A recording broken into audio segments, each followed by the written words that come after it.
a rich man's world. I have turned the soul of this beautiful land, but that beauty.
Yes. It's been some time, brother. um, Welcome to the WUAO Show. I'm your host, Michael Phelps from the WUAO Show. As I always state, that WUAO group is a group we talk about problems in our community, but we also talk about solutions. We're an educational group, um, and we inform a group. We inform, and as we educate, um, trying to push our community to to better horizons, um, to think for ourselves, to act collectively, and to unify all efforts and all righteous endeavors.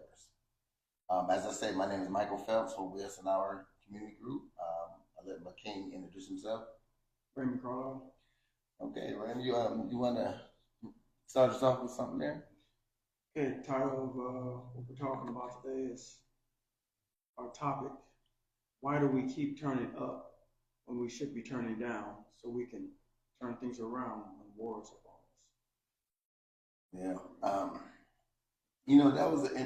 That's an interesting topic because I got that topic I was in this group, and everybody's arguing about who's at fault for why that we in the conditions that we're in.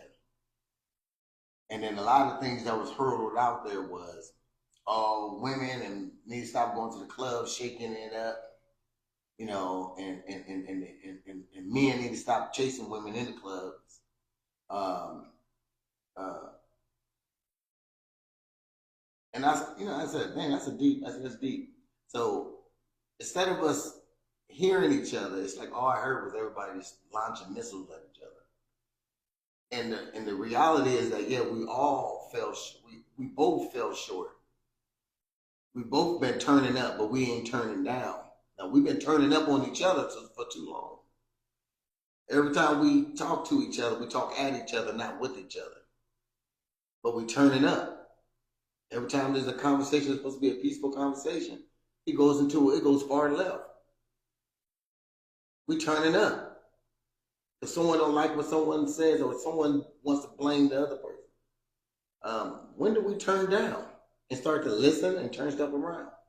The goal is for us to listen to one another and turn stuff around. Yes, we are different. Men and women are different. Even our children are different from adults. They think differently than adults think. The adults been through something the children haven't been through yet. Then the children's been through things that adults haven't been through. So everything has to be a learning curve for each individual. But when we talk about collective and joint efforts, that is the thing that we have to turn stuff down. We got to turn the volume down so we can actually hear each other. We got to stop turning up. Yeah, we go out too much. We party too much. Yes, that's too much in our DNA. We want to party too much. That's focus. That's the focus point of our whole community. Is always want to turn up, turn up. Let's turn up. Let's turn up. I'm bored. I had the worst week in my life. I need to go turn up. I need to turn up. Okay, yeah, that's fine. You know, because sometimes you might have to vent out. Everything in life has a ventilation. So people vent out, and that everybody have their avenues of how they vent. But we also have to have an avenue that is a tunnel that leads us back to the main source, the main ocean, the main river, where we can drink from. We can't go to a river when it's salty water and call ourselves a drink. We gotta go to a freshwater lake to drink from. We keep drinking from salt water lakes when we know that it don't do nothing but dry us back out. When are we gonna turn the thing around? What's your opinion, guys? Well, I mean, that's a good question. When? And when you say when, that implies choice. Mm-hmm. It's a matter of, and then it also implies value. The things that we value.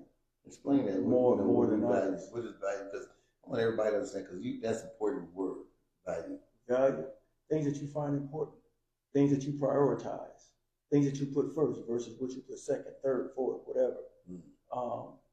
It's you know, every day we get up, we decide what we're gonna do, the order in which we're gonna do things in, or if you have children and they're all in sports. Yeah. You decide which events you're gonna be able to make, which events you're not gonna be able to make. Yes. Sometimes, unfortunately, that's based on what child is more of a favorite, more your favorite, and which one you're not. I hope that's not the case. Yeah. But sometimes that is the case, or sometimes one of your children might feel that that's the case. Yeah. Might feel that you always show up for the one and never show up for any of their stuff, which and then engenders resentment in the heart of that child. Then that child starts to act out. You don't understand why that child's acting out. They may not necessarily know how to verbalize how they feel. So what they do is they act out in this place.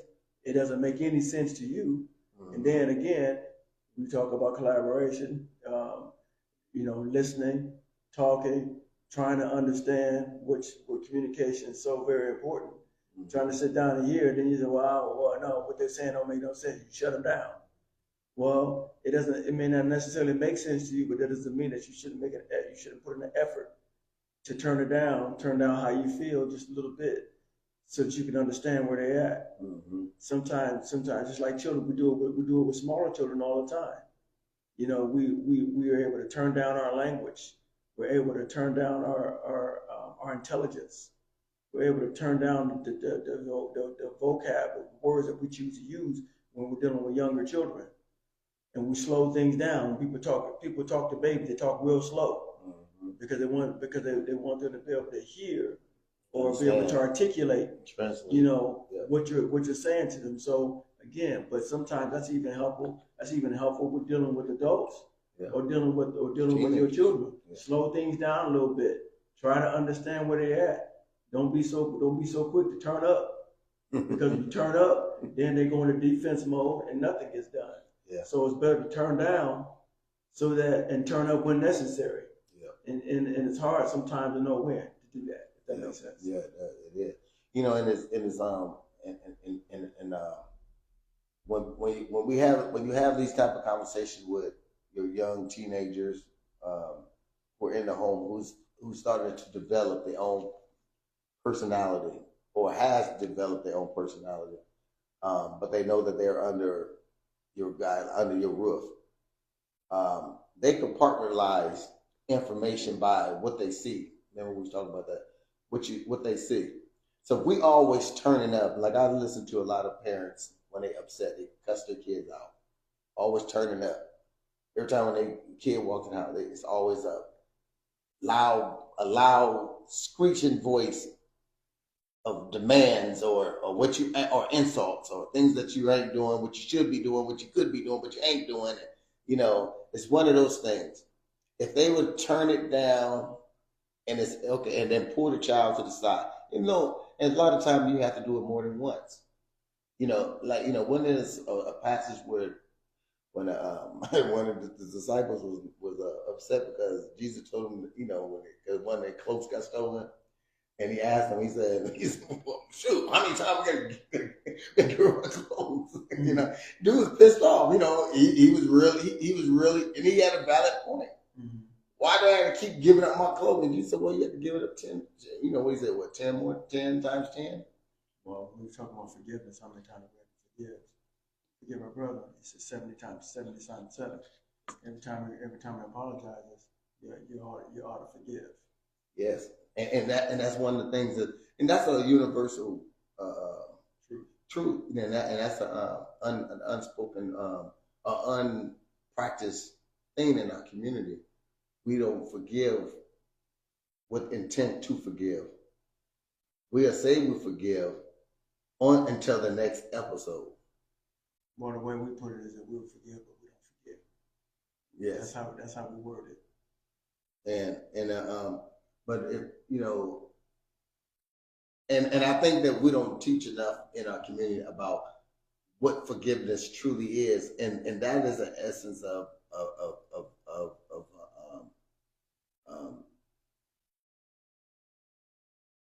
what we do servitude. A lot of us, we don't practice servitude in our community enough. Because once you learn to serve in abundance or on a regular, it teaches you, service will teach you how to forgive in areas, because sometimes you do as you do for the willing, you also are doing for the ungrateful. Mm-hmm. And as you do it for both, you start to understand how those things implement themselves on how to forgive. Because once you realize, okay, yeah, there's people that willing, who loves what you do, who really respect it. Then you got those who always murmuring and complaining, mm-hmm. of what you do and why you could have done it this way, or they always find fault, mm-hmm. in something. But you still, as a servant, you still have to serve them no matter what, mm-hmm. even though you might feel that they don't deserve it, mm-hmm. and that's a hard pill to swallow sometimes, mm-hmm. and that's a hard practice. Not sometimes, all the time. A good portion of the time, that's difficult for people to swallow. And it's a reality. It's a fact. I'm all about being honest. Mm-hmm. And in order for us to get better, it's very important for you to be able to acknowledge where you are. Yeah. And to be honest with your feelings, because see, oftentimes That's the problem. That's one of the biggest problems with communication. We're not honest about our feelings. We're not honest about where we are. We try to convince ourselves that we're not mad. No, I'm not mad. No good boy, you mad. Yeah, you know. Yeah, you know you mad. It's coming out your pores. Yeah. It's coming out your ears. It's coming out. It's showing in your eyes. It's coming it's coming out in your voice tone. It's showing in your body language. But yet you're telling yourself, no, I'm not mad. I'm not. You know, you're telling the other person, I'm not mad. Person say, yeah, you mad. No, I'm not mad. Look, I just don't mess with you. Yeah, right. Because you're mad. Yeah. You know, and, you feel some kind of way, and it's okay to say you feel some kind of way. Why? Because when a person knows where you are, when you acknowledge where you are, now you can choose how you want to respond. Mm-hmm. But if you deny where you are, then you can't make the appropriate choice about how you want to respond, because you're in denial about where you are. Yeah. If that makes sense. Yeah, because if you don't acknowledge or acknowledge with thyself. Yes. Then you can't compartmentalize on how to fix it later. Right. You know, because once you acknowledge it today, maybe today is not the day you're able to fix it, because you have to go through a process. Yes. And so within that process, you go through a checks and balance of understanding. Right. Maybe I took it the wrong way, or maybe I heard something wrong. Right. Maybe I need to go back and make sure that what I heard is not what I actually heard. Right. Or maybe that's not how they was articulating. Maybe I just took it the wrong way. Right. That's what you're saying. Yeah. Okay. You ask more questions. Mm-hmm. You investigate, and sometimes you're not ready. Sometimes we may not be ready to investigate in that moment. Yes. And that's okay. Yeah, and it's okay, because sometimes emotionally you're not ready to investigate. You're like, man, I'm mad right now. Yeah. And then after you take a break, you calm down, you come back and say, hey, earlier when we were having a conversation, you said this, or I believe I heard this. What do you mean by that? Mm-hmm. That gives that person an opportunity to explain their position. And you could very well, either it could support exactly what you thought, mm-hmm. or it could be, oh man, that's what you meant? Oh, okay, now I understand, because at first I was mad. I was a little heated because I thought that you meant this, or I thought that you were implying that. And this is what you meant by that? Okay, why? Because everybody's definition of something doesn't match all the time. Yeah. We utilize in our language, we use a lot of metaphors, analogies, and similes. In high school, in school, they taught us the difference between similes, like or as, metaphor is something that is, and an analogy is almost like a story that represents something with commonalities, and the commonalities have to outweigh the differences, mm-hmm. in the use of an analogy. Yeah. So, but in everything that we do and everything how we communicate, we utilize at any given time metaphors, analogies, and similes. Yes. You find them in music, you find them in language, you find it in books, you find everywhere people are always comparing something to teach something. People do it in art. That's what creative expression is. Yeah. When people draw things, one thing and they draw something in a picture and it represents something else. Other people might look at the picture and see something different compared to what the other person saw. Exactly. Or even the composer who composed the picture might have a vision of this might be this, but this person might say, oh no, I think I see that. So, it's those things. Yeah. It's just like those little pictures you see sometime on Facebook where they'll say, my wife showed me something the other day where it was almost just like a cat, with a long tail, and then I forgot what the other picture was. Then she turned it up. I said, yeah, this is what I see. And when she turned it upside down, mm-hmm. and you can see it was a horse and something else. Yeah. But like the 6 and the 9. Yeah, right. So it's just like, so and what we're saying with that is that's talking about perspective, mm-hmm. or point perspective. So from my perspective, I see this. From your perspective, you see that. Two people looking at a picture or a piece of art may not see the same thing. They may not focus on the same things. What am I saying? So that's where we have to be mindful when you turn up and turn down, because you have to consider that there's a difference in perspective that needs to be considered before you decide to automatically turn up. Yeah. Because there may be something that you didn't consider before you turned up, and now that you didn't turn up, now what happens? That other person who's on the receiving end of you turning up goes into defense mode, and now they won't even hear when you try to turn it down. When it had been better you know, it'd have been better for you to have been mindful before you turned it up and kind of did more investigation first before you determined it was necessary to turn it up. Mm-hmm. If that makes sense. Yeah, and you can't go into a array of story of trying to change the trajectory of an incident with the words like, well, you did this. If it wasn't for you, or you know, or you got to go in there with the mindset of, well, I didn't understand what we could have done better. Mm-hmm. If we could have seen this way, then maybe our situation could be. See, when you use soft term words, you can get past a lot of the turning up part. Mm-hmm. You know, the turn up, and I have to bring in an incident that happened that made me almost lose. I was about to leave this job. Mm-hmm. We had a conversation. It was about two people. The common denominator was I was upset with this guy, and this guy was upset with me for something that he misheard or he thought he heard. He thought that I said something about, because his brother had passed away, and he thought that I said something about that went against his brother. The conversation we was having was based on calls. We're going on call. I'm going to show you how small something can be. We was talking about going on. I was on call that week, and he took off, and I said, I'll take the 2 days that your brother passed, so you can go your grievance. Then he said, okay, when he come back, he's going to do 2 days for me. So when the week came for him to do the 2 weeks for me, okay, when it came down for his days to take him, I said, well, shoot. I said, you know what, buddy? I said, you ain't got to worry about it. I didn't have no calls all this week. So this weekend, it shouldn't be that bad. He said, oh, what you talking about? I went on, I got 5 calls all week. So I was like, well, you got 5 calls all week? And he said, yeah. I said, why did you get on calls all 5 weeks? I said, I was on call. You supposed to only take the Saturday and the Sunday. It was Super Bowl weekend. Mm-hmm. So,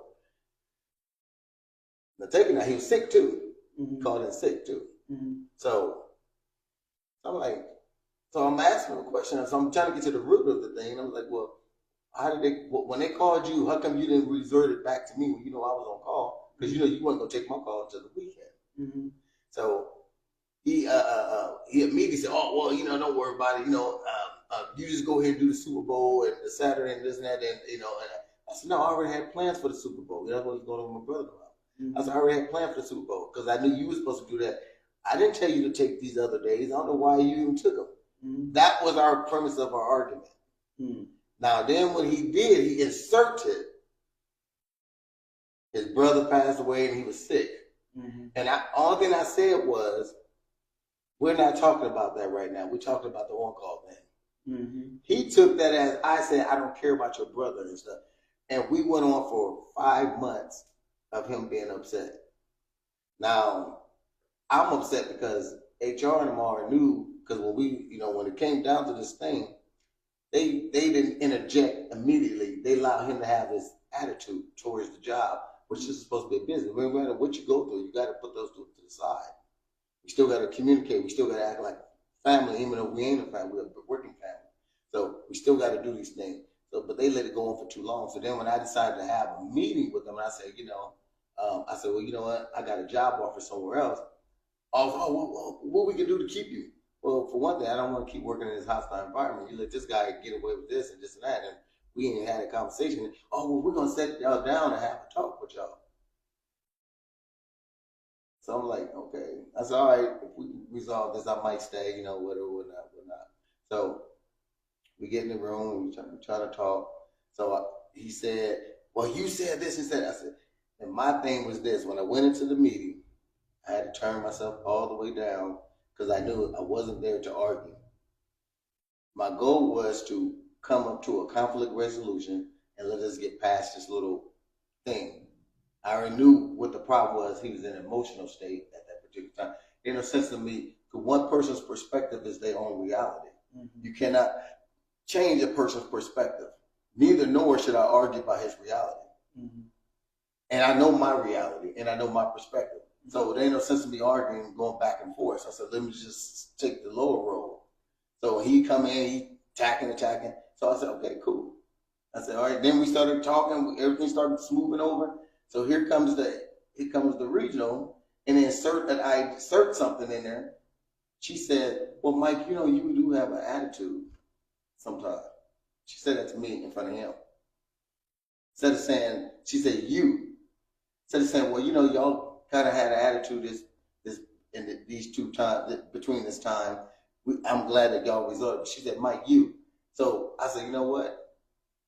I'm not standing to hear this. You're not going to tell me I only one had an attitude when I'm going to ask for us to sit down and have this conversation. So, I said, this is not going to happen. Because he immediately started jumping on the bandwagon. That pissed me off. So I just said, you know what? So you felt yourself turning up? Yes. I know. I turned up. Mm-hmm. I turned up. Mm-hmm. And I said, you know what? This conversation is over with. I already got another job offer. My offer stands. I'm leaving on the 16th. Mm-hmm. That's when I was saying I was leaving. Mm-hmm. If it wasn't for the vice president and the president of the company and the owner pulled me in with HR and said, Mike, what we can do to keep you, because you're a great person. We do not want to lose you. And I said, this is not. And I said, and the way they talked to me, they came in, turned down. Caused you to turn down. Kept me down. And then they used words like, well, what can we do? I hope that what happened don't affect us as a whole company. So she used teamwork. She used team. Yes. Collaborative language. And so then then after we got done, I said, okay, let me think about it. They offered me more money. Then the president of the company walked me all the way from the 3rd floor all the way out to my truck, convinced me to stay. You cannot go wrong when people do right, when they do the right thing. This is what we need to do in our community. Come down to find out. Come down to where you are, to have a conversation with you about where you are and why you are where you are, and why it's important to you about where you are, so that they can address where you are. So they first have to understand where you are to be able to talk to you about where you are, to be able to address where you are. Exactly. Makes sense. And that taught me a valuable. I learned a lot just in that little conversation. Mm-hmm. The first time I did get mad, I turned up, because after that point, when you use, and that's what I said, words are very important, and they're powerful. So you got to be careful. And I make sure I let them know in the meeting. I said, well, when she used that word, you might. She said, we're to her defense, because they had to play both sides, because they had to play diplomat. She said, well, to her defense, I don't think she meant it that way. I said, but as her being over me, first thing and foremost, what she always got to do is when you know there's 2 people that had a hot temper, you don't go in and point out one over the other one. You go in and bring both problems to the table and leave it at us or we or our situation. You say it in that language instead of saying you was like this, you was like. Mm-hmm. What you do, you're singling me out, and then I feel discriminated against. Right. So because you're not attacking, you're not going after what he was doing, you're only pointing out my flaws. Mm-hmm. If she would have said, y'all had some issues we need to work on, I could have accepted that, because you chastising both of us, and you're giving both of us an understanding that y'all both played a role in this in this split, this division. To resolve this. Yes. So that's one thing I just want to say, what I mean by turn up and turn down. Yeah. We have to look at things like this. This is very important. As I didn't want to bring that out, but that was just it just was a good story to tell, to get people to get an understanding of what I'm talking about. Yeah. Do I have any questions? Yeah, let me go ahead and read number 1. Why is partying so important to our culture when we seem to be at the bottom of the pecking order? And that's one thing I don't understand. That as long as we've been under a POW, I call this POW, prisoners of war mindset and conquered mindset. Why have we only seduced ourselves for any type of achievement is to go out and party all the time? Why don't we bring up resources together and try to buy up stuff that we complain that we don't have. I don't understand. So basically, you're saying why not prepare for war instead of being out partying? Yes.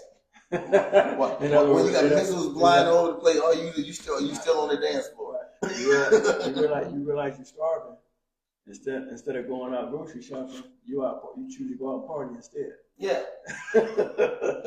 Yeah, that's what you're talking about. And when I was a child, I thought as such, I did as such, speculate stuff.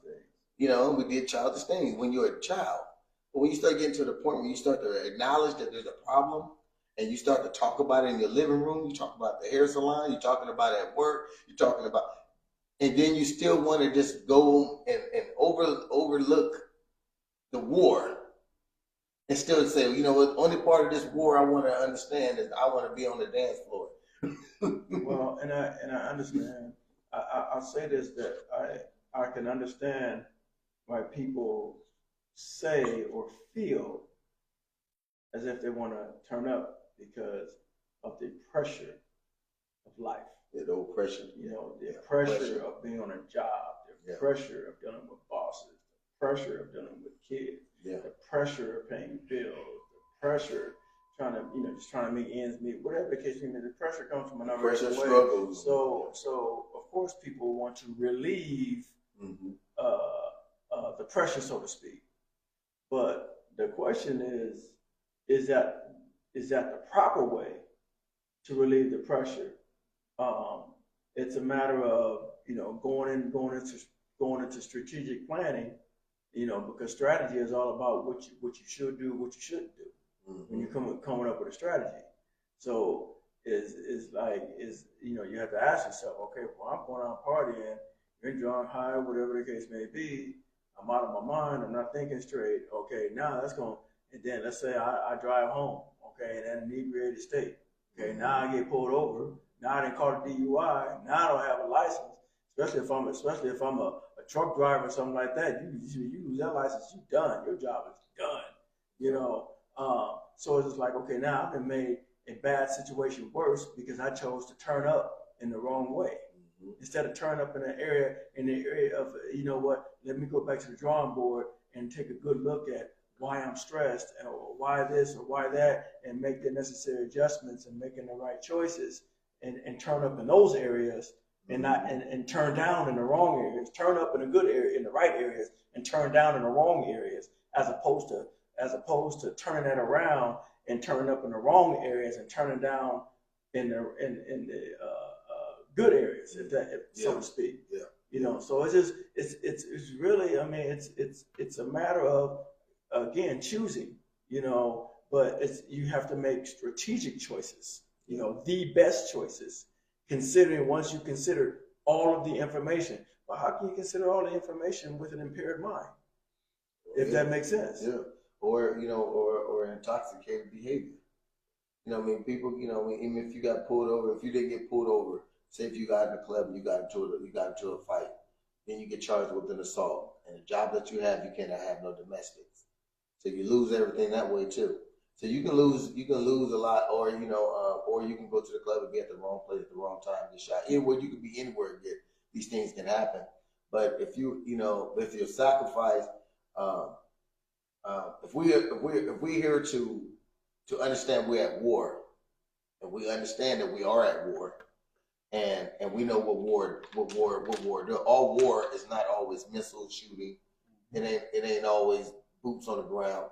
There's economic war. Battle of life. There's battle of life wars. There's chemical warfare. There's psychological wars. Right now we're in a psychological and spiritual war. And so, based on what chemical wars, the foods and stuff we eat, and a lot of things we're going through right now, and if we don't come to some type of resolution with one another, then we're going to constantly keep going down this foxhole of a dissolute mindset, or a dissolute community, or dissolute families. It's up to us to make the changes. Nobody else can do it for us. We can sit here and We as an hour show is not based off of telling you how to do it. It's showing you what we could do. Because, our premises is to understand that we as a people, us as a whole, can change our conditions. Mm-hmm. And I'm gonna read number 2. okay, go ahead. Number 2 and number 1 kind of got blended, so I'm gonna read it and then we can go into 3. Okay. Do we ever take the time to reflect on the countless lives that have been taken due to over-partying and overindulging in alcohol or drugs for the sake of having a good time? So we kind of talked about that already. Mm-hmm. And that, with the choices that we're making strategic choices. So number 3 says, what is truly a good time?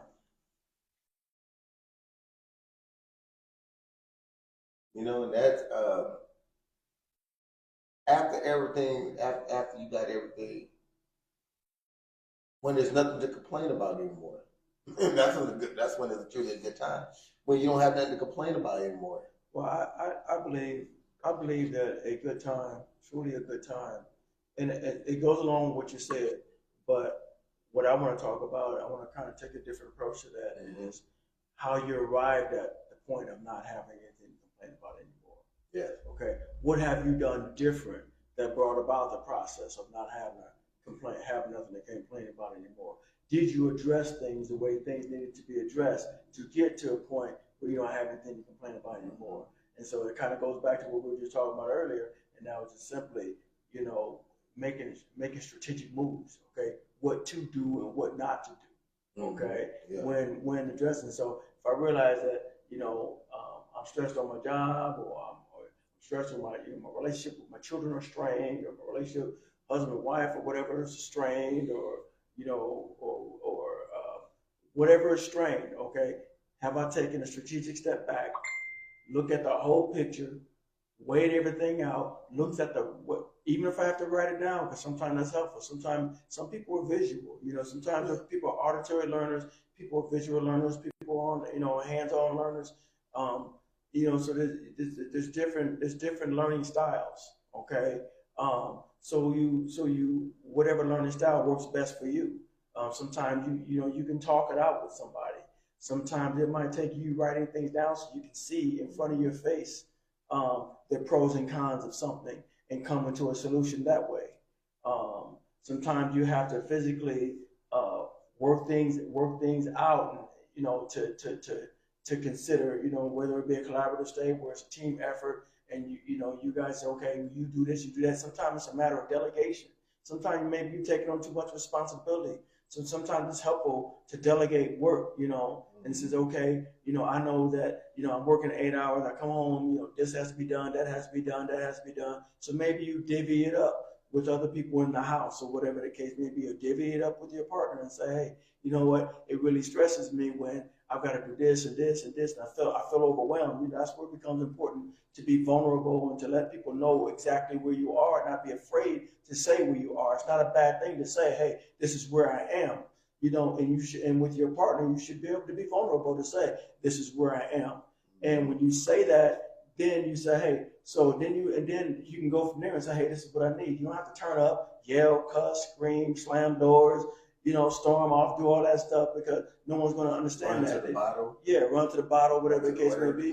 Because see, that's addressing it the wrong way. But to address it the right way is to communicate about it, and then says, okay, hey, this is what I need from you.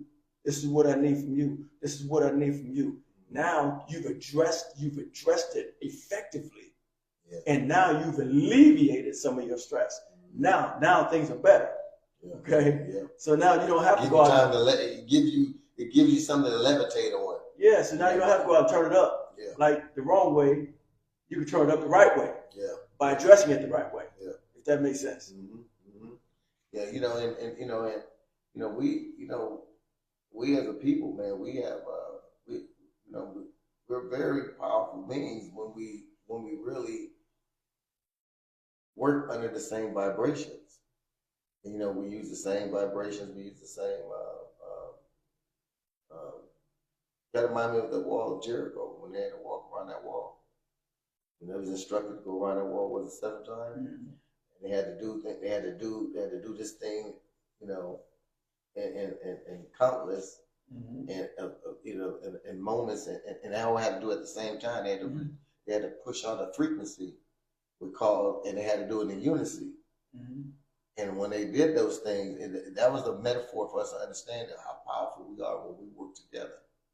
And when we are instructed to work together, when we decide to work together, when we collectively do this thing, how powerful we can be, how strong those vibrations can become. And when we speak and exist, we speak together, how powerful those frequencies are to bring down and knock out the mortar and knock out those walls and bring them down.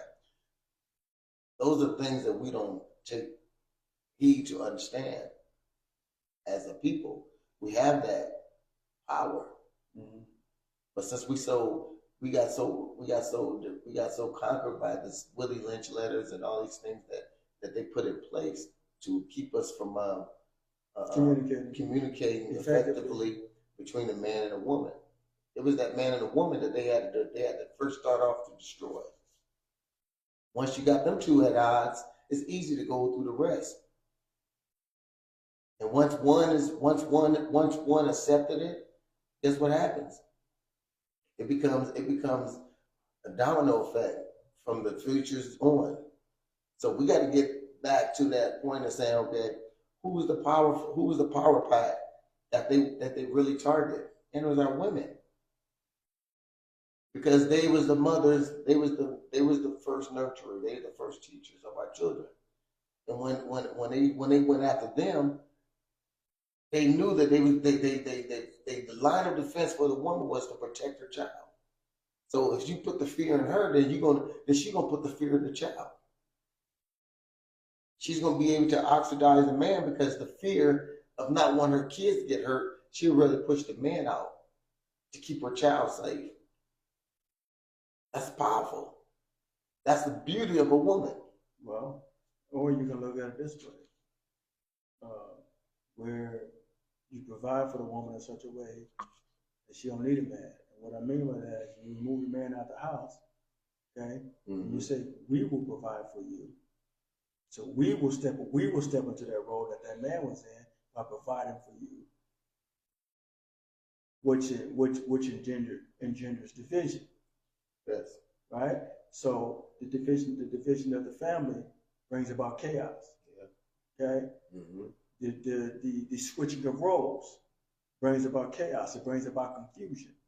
Okay? Because when you think about a team, how a team functions most effectively on the strengths of the team members. Yeah. Every team member should be utilized for their strengths. Yes.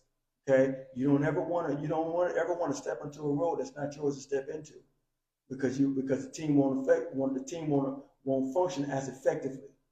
But if you give everybody put everybody in the areas that they function the best at, now you're effective as a team. Yeah. So when you think about the husband and the wife, the man and the woman, okay. It's like, what are you? Is it? Well, I'm more so speaking about the man and the woman because the reason why I speak about that, because it's important that you understand the importance of how when you talk about them being one, functioning as a unit, raising children. Okay, it's when they don't function as a unit, there's a problem. When they do function as a unit, now you got a united front. Okay, you talk about communities. Okay, it starts in the home. You learn how to first function as a unit in the home. Then you learn how to take that same mindset and you take it outside and into the community. Now you've got a community of people who understand the concept of functioning as a unit. And now you've got people who come together as a whole unit, and they communicate with one another, and now they can get things done. Why? Because they've already been programmed, they've already been practicing, they've already been in the habit of functioning as a unit. But if you function divided in your home, you're going to take that same mentality out into the street. You're going to take that same mentality into your community. You're going to take that same mentality to your job. You're going to take that same mentality no matter where you go. And then you're going to take that and you're going to teach your children that. And then they're going to have that same mentality. And it's going to continue on until somebody breaks it. Yeah. If that makes sense. Yeah. And within that home, within that nucleus family, then you have the whole family where you have your grandparents, you have all that. You have the aunties, the uncles, nieces, nephews, cousins, all these things, neighbors. When there's effective communicating set in place, then that's when the village is able to operate in its full vitality. Because when you communicate how you do things in your home, and then when your child goes over to a next home, they're going to implement the same thing that's going on in that home. That's effective communicating. Yeah. And that's a due process that everybody understands that when my child comes over your house, this is what we want. We don't want our child just be left in the house without no parent, no supervision. We don't want our child eating sweets after a certain time because this is what we do over here. We usually let our child go to bed at night, but they over your house, we're saying they go to, but let them know that just because you're over here tonight, that you can stay up to 10, whatever. Those are the communication things that we used to have when we was growing up. Mm-hmm. There was no lack of communication back then. Mm-hmm. And I know that some people feel like, oh, that didn't exist. It did exist because we seen it growing up. Mm-hmm. And this was with single parents, single mothers. Mm-hmm. And they wasn't all, and a lot of them wasn't even as close with each other, but they did have a pecking order as an understanding that they knew my child wants to come over here and hang out with his cousins, make sure he doesn't be doing this or they don't be doing this and doing that. They did have that communication, even though they was kind of divided at some point. Mm-hmm. But they still respected each other. Right. And I think the respect lost, the values lost. Even they didn't push, like I said, and one thing I see in families is what turns up a lot in families is that when one brother or sister is mad at another brother and sister, they feed that into their children, so now their children take on their fight. Right. Your kids should not be in your fight with your sisters or your brothers or your cousin. This is a family issue. This is a family thing. This is the individual fight inside of an internal thing, which everybody's affected by them two fighting. But that don't mean everybody has to take sides. If those two got a problem, let them two have their problem. It ain't for a kid or a mother to get mad because of your kid and your kid get into it, and the mothers or the fathers want to jump into it. I want to read number 4 because it's speaking to that indirectly in a metaphorical way. Since we have this party in spirit, what is the fulfillment of one gets that lures them back to the same spot a friend or family member who has been murdered at? So you think about, we're talking about conflict within families. We're talking about conflict that took place between a brother and sister, but then they turned around and they start feeding that into their kids. Okay, again, when you spend your time partying or you spend your time not focusing on the things that you should, but you're focusing on the things that you shouldn't, effective communication doesn't take place. You're not. So therefore, you're not at home teaching, because you're not at home teaching your children, hey, this is how we resolve issues within a family.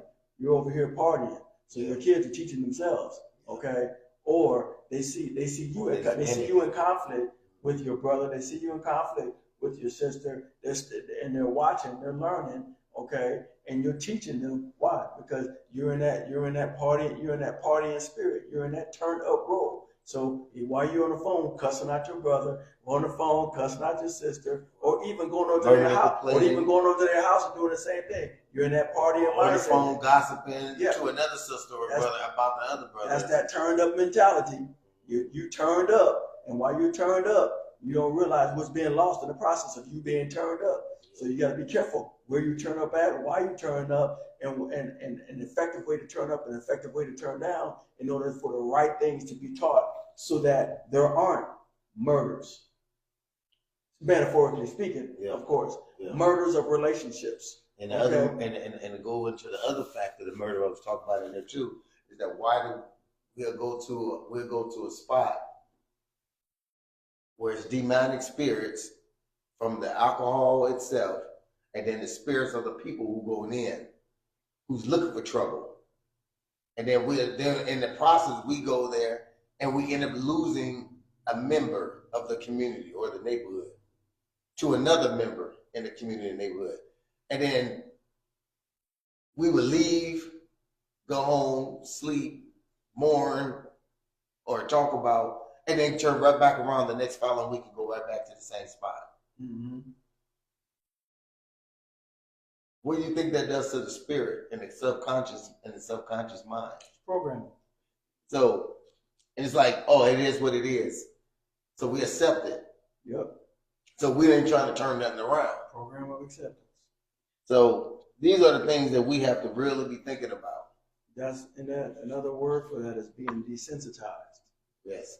You know, it's like, and I've used this example before, but it's like moving into a neighborhood.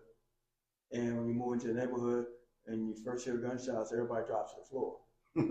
Yeah. And then eventually After after hearing so many gunshots, they stop dropping to the floor. They continue to keep watching TV. It's like, well, that's just so-and-so down the street shooting off. And you don't realize that particular time, a bullet might come through your front door, through your living room, and into your back. Okay? Mm-hmm. Because you didn't drop to the floor that time, because you became desensitized, because you're hearing the gunshots all the time. So the point is that you don't want to be desensitized to situations where you don't turn up and turn down when you should. You know, it's funny when you use that word desensitized. I start thinking about, you know, since I deal with a lot of I deal with communities and go in their homes and stuff. You know, one thing I be always looking to see the mental health of people. Mm-hmm. When I walk into certain units, I hear the smoke alarm going off, just beeping like crazy. It irritates me when I just go in for a second, I'm in there. Mm-hmm. But they just sitting around like there ain't even nothing going on.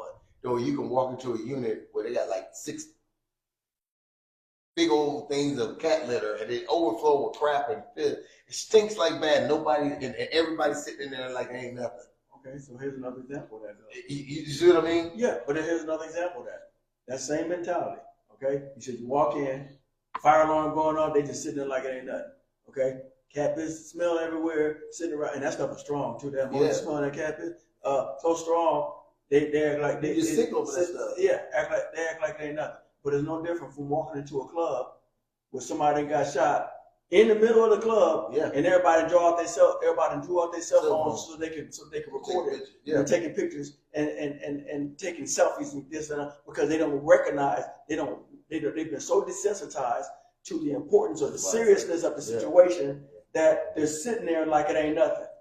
And then they leave and they come back to the same place doing the same thing like it ain't nothing. It's the same thing. It's the same mentality. Watching the person get beat up to the Pope, and you got your camera, you got your phone on watching it. You don't even realize. You don't see it as a problem. You don't see the person getting hurt. You don't think they can kill that person. You just desensitized. You just too busy in the moment. Right. And that's what I'm saying. So we got to stop turning up so much. Well, turn up the wrong areas. And when we turn it up, we're turning down our vision. Yes. Of seeing what actually was going on. Right. They always say you turn up with Run DMC glasses on and with loads on. Right. You need to turn up with some specs, some clear specs, so you can actually see around you. You know what I mean? What was the next one? Could we consider party and addiction? Oh, could we consider party and addiction? Oh, an addiction. That's what you're saying. Okay. Yeah. And it is. It is an addiction. But that's for anybody. Mm-hmm. You have to, when it comes to change, you have to be very deliberate about change. Okay. Mm-hmm. It doesn't matter when you're talking about partying. It doesn't matter if you're a sex addict. It doesn't matter if you're a drug addict, alcoholic, whatever. I mean, there's gossiper. Gossiper. There's a number of things that you can be addicted to. Social media. An addiction. Social media. An addiction is simply something that you're in a habit of doing. That's what an addiction is. Yeah. It's nothing more than a habit. It controls your whole area. Right. It controls your focus. You don't think about about nothing but that thing because it's such a habit. Matter of fact, you do it sometimes, don't even know you're doing it because it's so much, that's how much of a habit it is. So in order to make adjustments or changes, you have to be deliberate in the address of that habit. Yeah. Okay. So not only do you have to stop the habit, but then you have to replace it with something.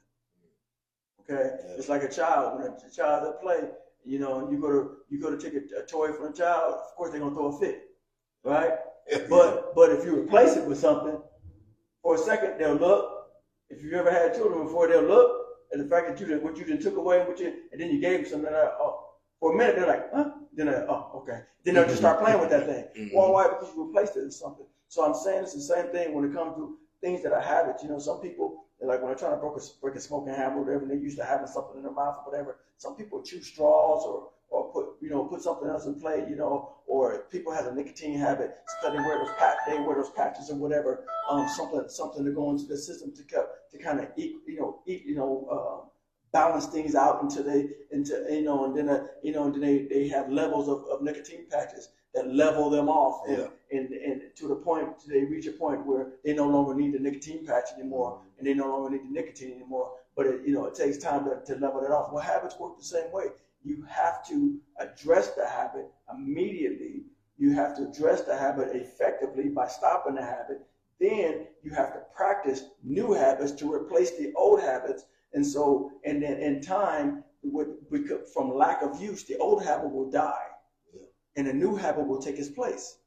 But unless you're deliberate and we're in the area that you're going to turn up and the areas you're going to turn down, that habit will continue to rule. So if you continue to give that habit, that bad habit, whatever it is you're trying to stop doing, if you continue to water that thing, continue to feed that thing, it's going to continue to live. It's going to continue to breathe. It's going to continue to control. But if you starve that habit and replace it with something else, and you start to feed that other habit instead, that better habit, you say, okay, I'm going to turn down this habit over here because this is not good. This is not helping me reach my goals. I'm going to turn this habit up over here because this one's helping me reach my goals. So I'm going to turn this one up, and I'm going to instead of practicing over here, I'm going to practice over here instead. And I'm going to do this day after day after day after day after day. And before you know it, that old habit is old hat. You don't even think about it like you used to. It used to be that you couldn't go without thinking about it, but now all of a sudden, because this new habit's taking its place, you've been doing this instead of that. Now it's like that. It's like, man, I can't. You might look back, you might say, man, I can't believe I did that, because now you've adjusted. If that makes sense. Yeah. And and another thing about turning by partying, what it does, it blindsides us to see what's really going on. Yes. Right now we about to be in a presidential election, and we're trying to fight for Kamala Harris and Trump. Everybody said the two evils. Mm-hmm. So we have to vote for the lesser of the evil. Mm-hmm. But we voting for evil no matter what we voting for. You know what I mean? Which I don't understand when people say vote for evil. Evil is evil. Like what did they say on Vampire in Brooklyn? Evil, remember? Yeah. You remember? Yeah. Evil is evil. But if we would turn down and stop turning up, going and partying so much, we turn down and we say, you know what, when we're going to start turning around, this is how we're going to turn this thing around. We're going to start putting our money together collectively, start buying these politicians and buying our agenda. Putting in and sitting down, writing an agenda, writing a thing on and throw it out there, and we get our elected officials and we start telling them, we start putting a demand, because that's what all the other coaches do. We don't do it because we're too busy partying. We spend our money on fraudulent things that doesn't make sense. If it doesn't make dollars, it don't make sense. We talk about when we're looking at the purchase, who spends the most money on retails and everything.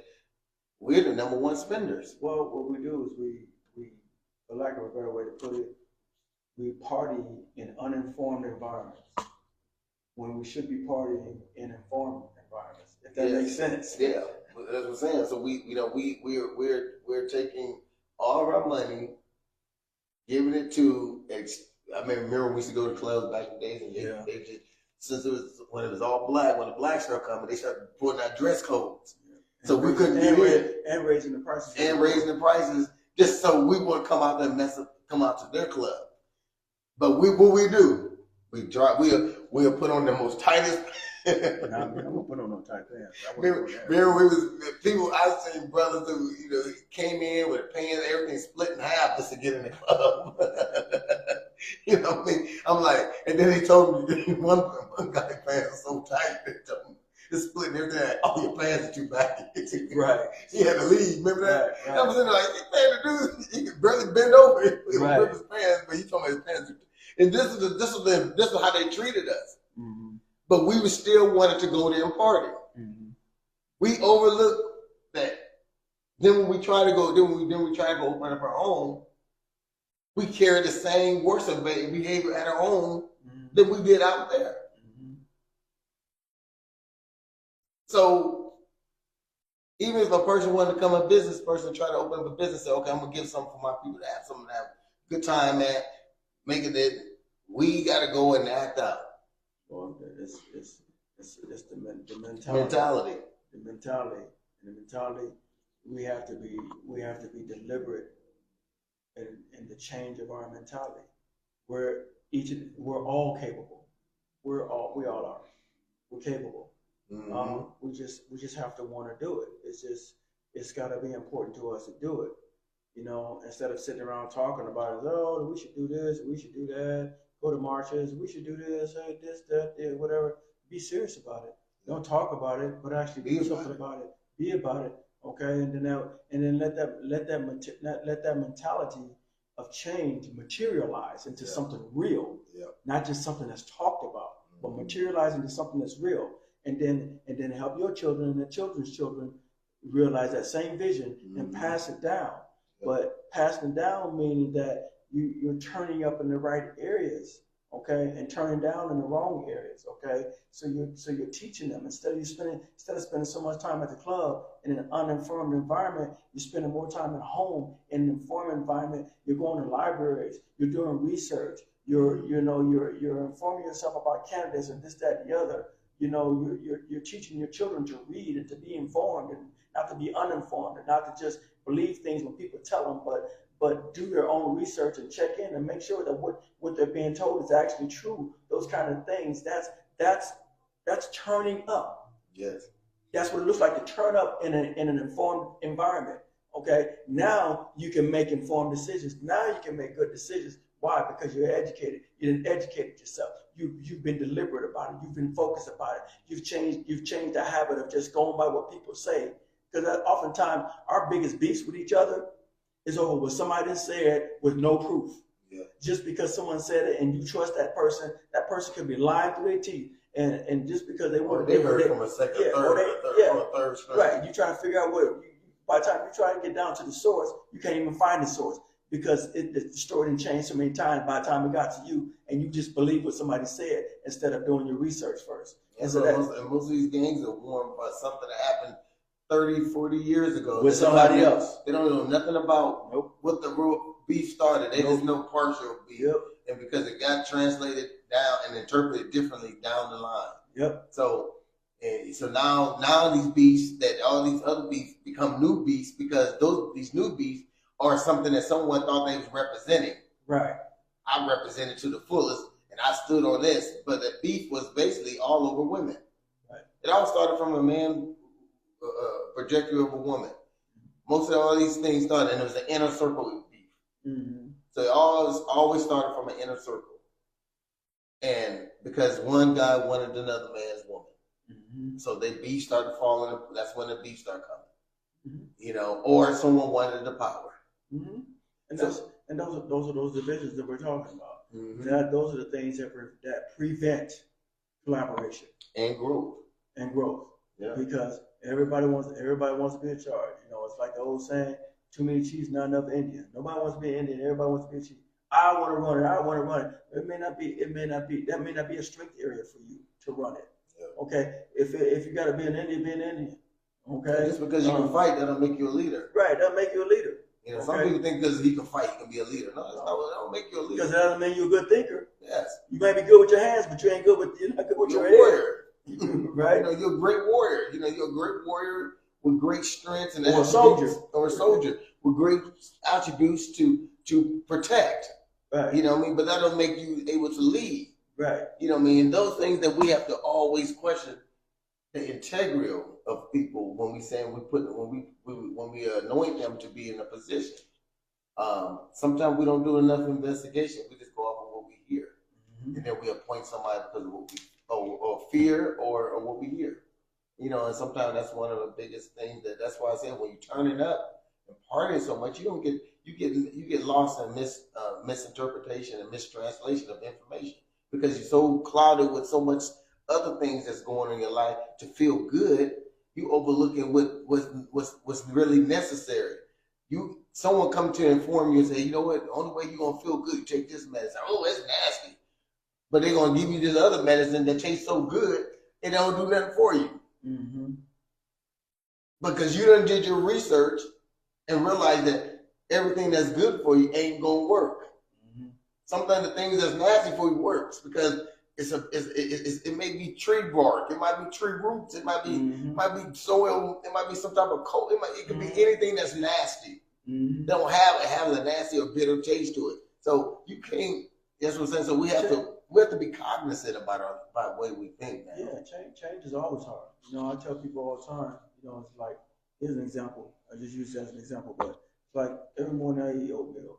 I eat old-fashioned oatmeal. I don't put no butter in it. I don't put no sugar in it. I don't put nothing in it. But that was an acquired taste. Because when I first started eating it, I was gagging. But now I eat it like it ain't nothing, and it's good for me. Yeah. It keeps my blood pressure down.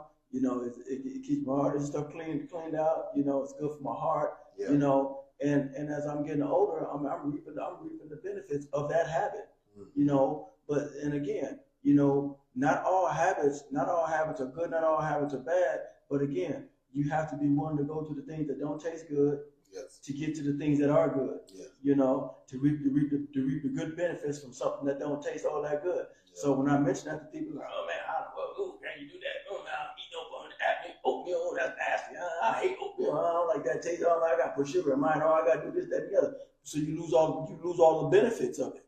You know, when you add all those things in. Yep. You know, so those are the things. But see, in our culture, like, you know, a lot of salt. We love a lot of salt. Why we come to old Southern cooking? You know, add a whole lot of salt to it. So, but what is that? So, what do we suffer from in our culture? Diabetes, high blood pressure. You know, those things. Why? Because cholesterol. Why? Because we love a lot of things with a lot of fat. Because that's how we're raised. We love things with a lot of salt. Because we love the taste of things. So we'll make fun of the other culture and say, "Oh man, that culture don't have no flavor in their food." But guess what? They don't have high blood pressure like we got either, because of that eating all that salt like we eat. You know, so that's what I'm saying. These are things we can learn from one another. It's like I said, be informed instead of uninformed before you pass judgment on something and decide that I don't like the way that tastes, so I'm not eating it. Okay, all right, well, don't eat it, but you understand later on in life, whenever that comes, for everybody is different. You know, there's children that have high blood pressure. They're just children, you know, or kidney disease or whatever the case may be. You know, those are all those things you're talking about when you're talking about making the necessary changes in your diet or whatever the case may be. May not necessarily taste good at first, but do understand that our bodies will adjust to just about anything if we give it time. So yeah, it tastes bad now. Okay, well, eat it in portions. Eat it. Start off small, and then graduate to higher and higher levels. And before you know it, you're not gonna think nothing of it. But then you're gonna reap the benefits. But if you convince yourself, I hate that. Nope, I ain't eating that. Nope. But the thing that's always been crazy to me is that how people will drink things that are nasty, which is killing your kidneys and everything else, right? And raising your blood sugars and everything else. But you'll turn around and not want to eat things like oatmeal or eat things like spinach or eat things that are going to benefit you because you say that's nasty. What were you think alcohol was when you first started tasting it? It was nasty too. But what? Because you have valued it. You have valued it as well. I like the effects of it. So I tolerate that, but I don't want to tolerate this. Again, that's what because alcohol gives an instant effect versus not seeing what oatmeal do for you long time. So as I said, so sometimes people don't, you know, and they don't think, you know, and like I said, when we talk about food, I have to bring up other foods too. And a lot of the other foods that we eat that's really detrimental to us is hatred, bitterness, Yep. envy, jealousy, sloth. Those things are just as bad too. Yep. And we eat that every day, and it sits on our guts. Yeah. And so cause stress. And it causes stress. It causes you that's why we have diabetes too, because what it does when you bad as people, because your muscles tense up like this when you're angry all the time at people or just like somebody when you're around them. You know how you get that feeling in your body, so your muscle tenses up and everything. So it causes a lot of health issues that way too. So we have to be cognizant of everything we eat, everything, and we got to make sure that we deploy those bad things out of our bodies. Like I said, it goes in, comes out. Deploy all that stuff out and eat properly so you can eat, so we can live properly. And we make our judgment is made off of proper understanding. There was this saying in the streets that you could not call somebody a snitch unless you had the paperwork. That was a violation. If you went and told and said, "Oh, that guy's snitched on," or that dude said this, if you didn't bring that paperwork in or bring proof that that person did that, you was gonna get violated. Now these codes of conduct have left, and code of ethics has left from somewhere because guess what? Those who was breaking them started changing the rules. So, but these rules was in place for a reason. They kept order. And now they ain't got no rules. Now they just there is no order no more. Go off people's word. So you just can't go off nobody's word. Even I don't care if it's the most reputable person, he still had to bring paperwork. Right. I'm saying today. Yeah, today. People's word, but back then it required proof. It's supposed to still require that, but you got people who's tough. People scared to ask challenge. So these tough guys get out and they able to break the rules, and nobody wants to challenge because nobody wants to get knocked upside the head. So you know what I mean, or they killers or whatever. So guess what happened? Gradually it started to change because no one's holding them in accountability. And accountability is where we should be holding any and everybody. No matter what, we can't just be. I can't go over and say, "Well, Raymond, you or this and that," without having the proof and say, "Well, why did you say that?" Right. We remember back in the day when they used to call people snitching. When they ran into each other, they fought. Hey, man, you call me a snitch? Yep. Bam, bam, bam. That was it. And then sometimes one got killed. It's sad, but that was a harsh word back then because you can't just say put that jacket on somebody and that person, because you were destroying someone's personality or characteristics. So that's what I'm saying. So we have to be careful what we do and what we say when it comes to dealing with us as a people. That just don't apply in the streets. That applies in family. Because there's a lot of stuff that's been said about individuals inside families that nobody got to the bottom line. And guess what happened? The family fell apart because of he sayers and sayers. They've been saying stuff and saying stuff and saying stuff. You get in a family picnic, you having everybody enjoying themselves. You got a naysayer over here gossiping over here, talking about, "Oh, that person said it." Why she over there smiling at her face? All of a sudden, it gets to that person. Now, all of a sudden, bam! Look what happens. A fight breaks out in the family. Then all of a sudden, now everybody's mad at each other. Nobody wants to come to the family event anymore because they say, "Oh, it's chaotic at the family event." See what I mean? These are the things that we got to stop. If we talk about turning down. Turn that down, man. We need to turn that crap down. Man. Turn down the wrong stuff and turn up the right stuff. Yes, but we did start late, but it's 7:00, so we'll give our final thoughts. What's your final thoughts? What do you? That was a good message. I'm glad we had this conversation. Turned out pretty good. That was the last one we had, right? Yeah. Well, let's see. I believe we had one more, but we pretty much addressed it already. The last one. It's usually what do we do? Question. So it says, so verse 6 is in there. So what should we do and what could we do to fight the addiction? And again, make the necessary changes. My final thought with that is just be deliberate. In order for change to take place, you got to be focused. You know, you got to zero in on whatever needs to take place, whatever change needs to take place in your life. Yeah. You can't zero in on someone else's life and what they need to do. You have to zero in on your life and what you need to do, and let that person zero in on their life and what they need to do. Now, there's nothing wrong with helping people and saying, hey, I've observed this, I've noticed this, whatever the case may be. But at the end of the day, it's up to them to make the necessary adjustments if they choose or choose not to make the necessary adjustments. Then you can act accordingly. You know, based on what you can decide whether that person is a good person for you to continue to kick with or not kick with. So, like I said, my final thought is just be deliberate and the necessary choices that you need to make to be able to turn things down, turn things up. Yes, yes. And I just want to say, applaud you for saying that. That's basically what I wanted to say too. We just need to. My final thoughts are to say that change rolls in on the wheels of integrity. We all got to remain integral by understanding about the proper etiquette that we all deploy amongst each other. You know, we got to have manners towards each other. These manners bring forth integral results. Honor. We should honor our parents, honor our brothers and sisters, honor God. Honor. It's a higher form of respect.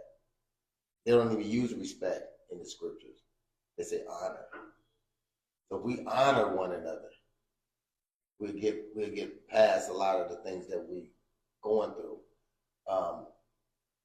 If we thought first before we react, would be another thing to honor, because most of the time we just immediately go straight to the turn up because we're reacting. We allow ourselves to react first. Then after the damage is done and the smoke is clear, now we face with the results of what happened. And then either you feel bad or you feel bad, but then you want to take a side like, well, it is what it is. So you have no choice but to take it and run with it, because your pride is in the way. It won't allow you to say, you know what, I was just in the wrong. I probably should have did a little bit more investigating. So in this process of turning up and turning down, we just want to say everything is a fine line of balancing that. Everything has to be balanced.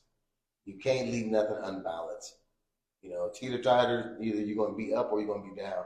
Let's put it where we can keep it even, because sometimes we're just doing too much of one over the other. And then we sit here and cry about why we're in the condition that we're in. Our children are suffering from the conditions of elders making bad, poor choices. And now they're making choices because of what they have mimicked, or what they're mimicking, or what they're seeing that doesn't exist. They don't see love as an existing tool. They see it as a non-working and non-functional tool. So guess what? They don't know nothing about it. It doesn't exist in their world. And all of us people who call ourselves Christians or whatever religious or spiritual being, look how we act towards each other as Christians and religious folks. And we want to sit here and try to deploy information at people when we can't even harmonize with one another. Ain't our faith is the thing that keeps us together? That's supposed to teach us how to react in certain situations. Ain't it supposed to tell us where to go to find a situation to cure a situation? Because this over here already happened. So now I can look back and say, oh, you know what? This is how they handled it. Let us try to handle it this way.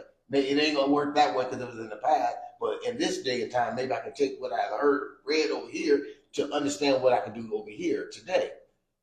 That's what this is all about.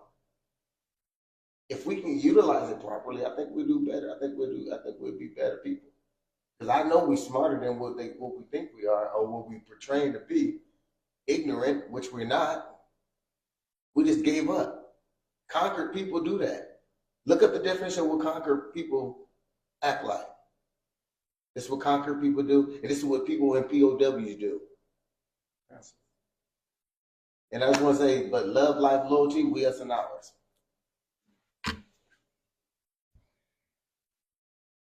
a rich man's world.